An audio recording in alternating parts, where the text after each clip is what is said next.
हाय भैया, हम आप सबके भाई सिंगर छैल छबीला सब उत्तर बिहार के हमके चाहे वाला के देशवासी के हैप्पी दीपावली।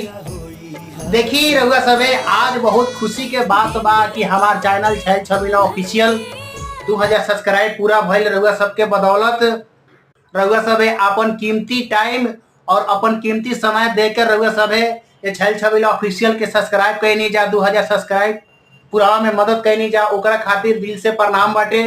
रउआ सबे अपन टाइम निकाल के हमार वीडियो देखी ला कॉमेडी, और ओकरा खातिर भी दिल से प्रणाम बाटे।